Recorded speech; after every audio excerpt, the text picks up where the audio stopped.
guys, welcome to my channel. Today I want to share with you some tips and tricks about little details that are going to make a huge difference in your aerial performances and how polished and professional they look. Some of you may know this about me already. I started out as a dancer, as a classical ballet dancer, and then later as a cabaret and jazz dancer. And there's a lot of little details that we think about in dance that I think sometimes get left behind when we're also negotiating being upside down and spinning and doing all the crazy stuff that we do in the air. But all of those little tiny details are going to make such a huge difference when you're performing, and they really, really stand out when you know to look for them. I'm gonna do a little bit of talking to explain to you what these details are. Also, I just kind of wanted to show you my Christmas decorations. They're pretty great. At the end of this video, I'm going to give you a side-by-side comparison.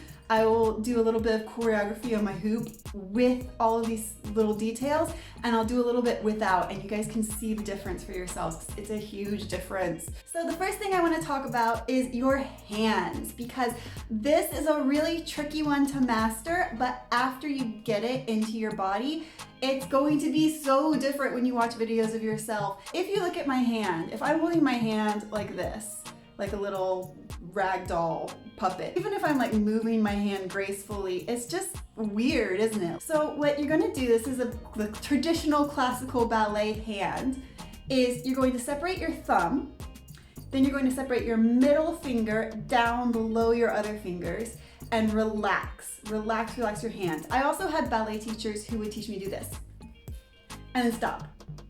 And you'll see naturally your hand just wants to go to that position. I mean, clearly mine does after 25 whatever years of ballet training, but yours will too. This is a human thing that it just feels natural. That's how you hold things. Like if you were holding a cheeseburger, you hold it like this probably, you know, that's naturally what you want to do.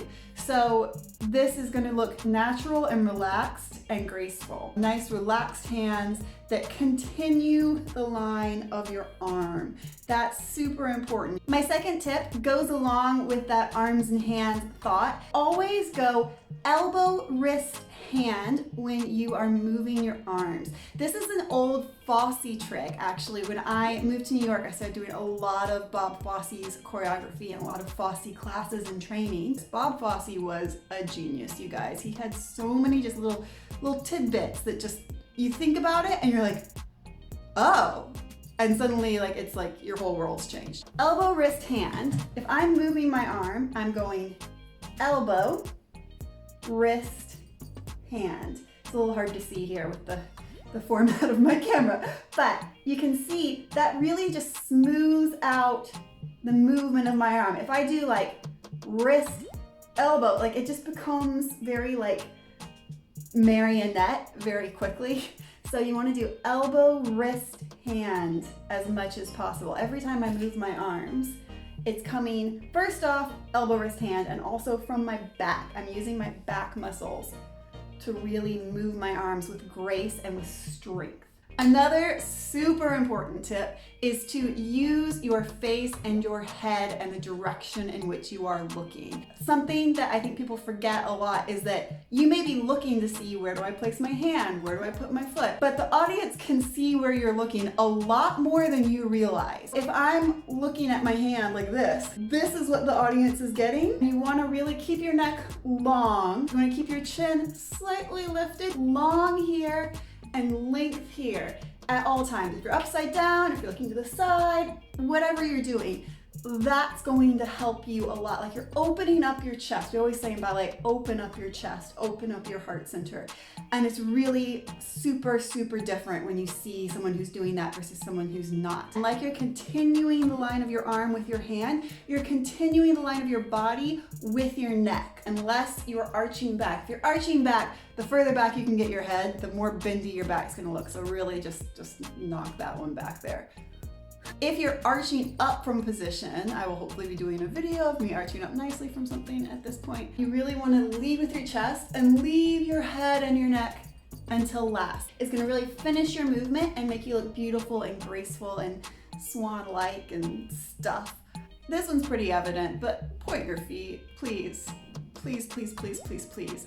Always point your feet, and not just like a relaxed point, like really push them as far as they can go. And don't just crunch and curl your toes. Make sure that you're pointing all the way from your ankle through to the end of your foot. Also, be really careful not to sickle your foot, which is where your foot is turning in towards the center of your body away from the line of your leg. I know there's sometimes moves where you do have to have your foot flexed or sickled. Sometimes there are positions that we do in aerial that have to have those positions with your feet. But if you possibly can, please point your feet. On that same note, pull up the muscles in your knees. There are muscles that control your kneecap and the front of your legs. And you may have your legs straight, but if those muscles are relaxed, it's gonna still look like your leg is slightly bent. So if you really just engage all the muscles in the front of your legs and pull up those kneecaps, it's going to make a big difference in how straight your leg looks. So now I'm gonna do my little before and after video to show you how much of a difference these tips make. But before we do that, please take a minute to subscribe to my channel because I love the community that I'm building with you guys, and I really want more people to be part of it. Come in and learn some aerial stuff and get some inspiration. Take a minute, like, subscribe. Okay, finally let's move on to this before and after video. This is gonna be the same choreography. Everything's exactly the same, except first I'm going to do it without the little details that I've talked about, or with them but like a bit sloppily. And then secondly, I'm gonna do it with all those little details, and you guys can see the huge difference that this is going to make to the exact same piece of choreography.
So that's all my tips, and I hope that you enjoyed this video and learned something. I know that if I'm watching a performance or a video on YouTube or whatever, if someone's doing all of these little details, having a nice pointed foot and a nice straight leg and the hands and the arms and the head, I would much rather watch that in like a basic split than watch someone who's doing a bunch of like crazy meat hook flip like craziness.